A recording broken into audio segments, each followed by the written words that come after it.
Man, 2022 was definitely a roller coaster of a year. There was a lot of ups and downs for me in 2022, but it was probably one of the best years of my life, to be honest. I learned a lot of things, and I'm going to share those with you in this video. First thing I learned is that you need to allow manipulation to see what message is trying to be delivered. You probably heard Andrew Tate say a similar thing, and it's very true. For example, if someone texts you in a different way, tries gaslighting you, tries manipulating you, tries guilt tripping you anyway, you have to let them do so that you can see what they're trying to do, see what message they're trying to deliver. Some people are really good at manipulating though, so the main thing you have to do in this is stay calm and observe. Don't have any emotional reactions, just observe and remain calm, which leads me into my next point. Do not act on emotion and think deeply about the outcome of a decision before you make that decision. There's a quote that says, you can't see your reflection in boiling water. You can only see your reflection when the water is calm and still, which is very obviously true. The main emotion for me has been anger. It's probably been anger for every single young man. Acting on anger, and just anger in general, can easily cloud your judgment.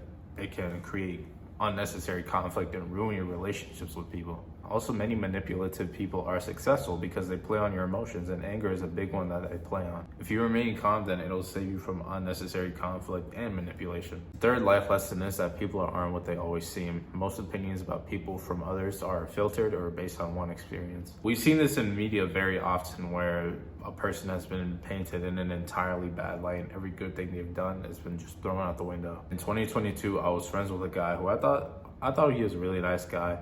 A lot of people thought the same. After a couple of series of events, which I might make a video on later, he turned out to be the biggest instigator and the biggest liar that I've ever met. I thought he was a good and honest guy because of the few experiences I had with him and the few experiences that other people have had with him. But he turned out to be the exact opposite. You need to have more than one or two interactions with people before you can actually form an opinion on them. The fourth one is that sacrificing sleep for instant gratification has never been worth it, and it will never be worth it. A couple of months ago, back in July, I had an internship, and one night I had stayed up really late playing Warzone. It wasn't that late, but I had to wake up at 8 a.m., so it was late. And the next day, I did end up waking late. I showed up late, and it was super difficult for me to pay attention to the presentation that was given to me. Luckily, I wrote some of the things down, but after that day, I realized that it'll never be worth it.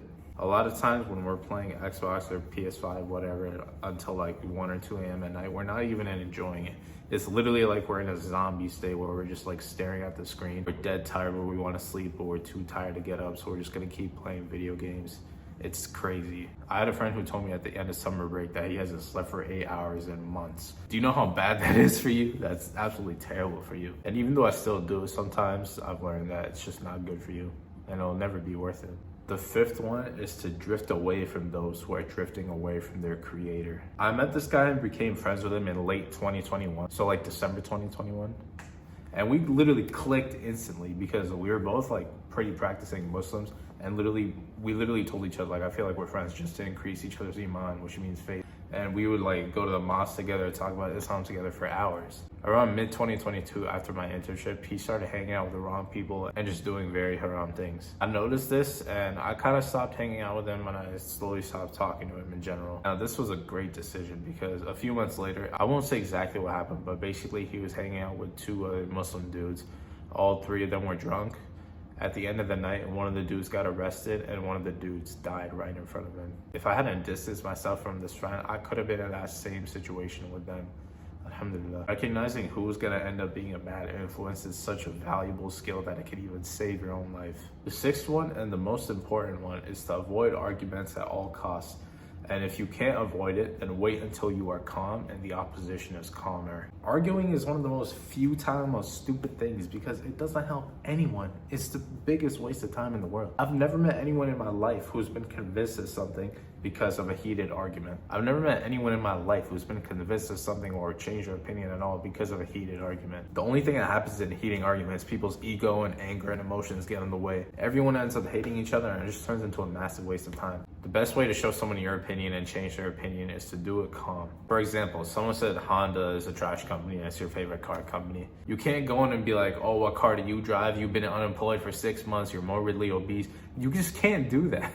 You can't raise their emotions of anger because their ego and anger will get into the way where it'll be like you're talking to a brick wall. But if all you say is, yeah, I used to think that too, but, and then you explain why you don't think that anymore, they go into a state where they believe they can relate to you because you used to think that same thing. And they will be a lot more open to listening to your opinion.